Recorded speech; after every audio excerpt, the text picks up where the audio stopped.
What's happening, folks? Back with another reaction, back with some more video game music, as well as a very sleepy Luca.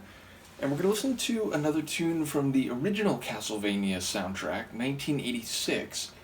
And it's interesting, I reacted to a couple other tunes from this soundtrack, I think a long time ago now. And I don't remember if I was aware that like different tracks were composed by different people within the Konami team.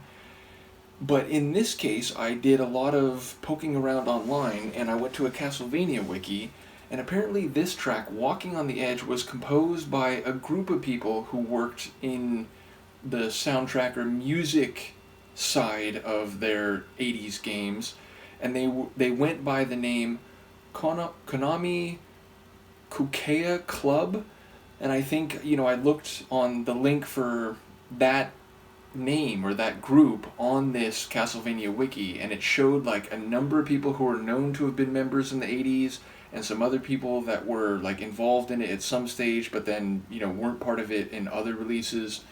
So yeah, I'm just gonna list that as the group that composed this tune, and it's called Walking on the Edge, as I said, and it's featured in, I believe, the 4th level of Castlevania. So I've been going through Castlevania 2, Simon's Quest, in a playthrough on my YouTube currently, and as I've talked about in that playthrough, the second game, it's quite different from the first one in that the first one just has regular platforming levels. You go from left to right, or I think in a couple cases right to left, but you just run from one side of the level to the other fighting enemies, and when you complete it, it automatically takes you to the next stage, and so on.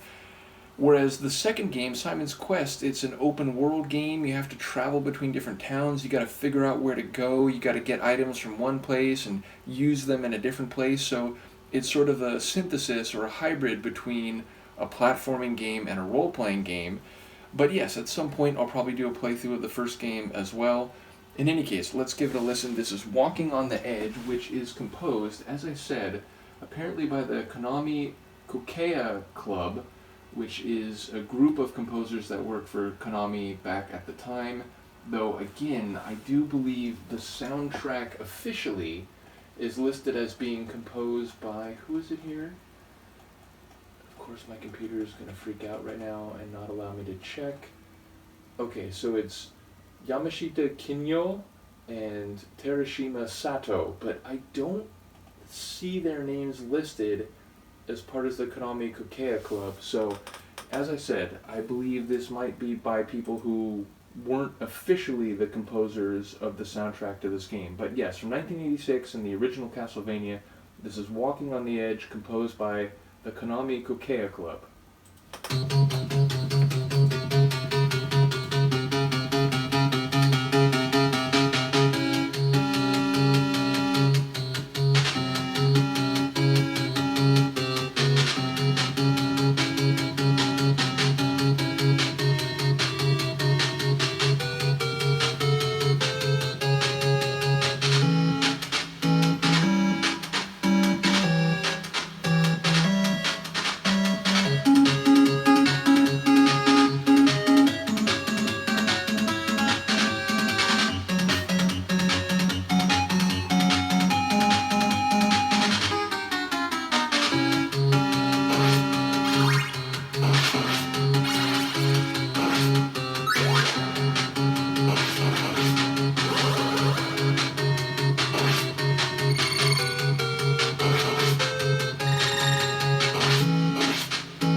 Yeah, basically 2 loops of it, though in the second loop, as you may have noticed, they inserted some game sounds. Though I do like how the first loop, they let it play, unabridged or unadulterated. But yeah, ultimately, the game sounds in the second loop do give it a sense of, what it's like to hear that game in a track, or hear that track in a game, if my brain would work correctly. What did you hear, Luca? But yeah, again, it just gives you the atmosphere of all the Castlevania games, which is, a bit of that gothic feeling, a bit of that, drive that you're running out of time. There's an urgency to it, but also a genuine melody that is, very compelling. So yeah, I think it's a very fitting track and indicative of the type of sound on the soundtrack overall, even if there's some different people involved in that soundtrack. So yeah, ultimately I think it's very reflective of the type of tracks you hear in the first few, I'd say the first three Castlevanias, which are all sort of clustered together over like 2 or 3 years. And then, Castlevania games continued in the 90s, though by that point I didn't follow them as closely. It's really the first two for the original Nintendo that I know pretty well. Even the third one, which I did play, I hadn't played nearly as much as the first two. So even that one, I don't remember all the ins and outs or the tracks on it. But I think, Castlevania 4 for the Super Nintendo is a very beloved game, even if I never personally played it much. Then there were eventually Castlevania games on the PlayStation and, into the 21st century. And I think there's even been an animated show that's come out in more recent years, or like the last decade or two. So ultimately, that's a bit beyond my personal experience, but it is a franchise that has continued into more recent years. So yeah, let me know what you think of the track. I will see you next time. Peace.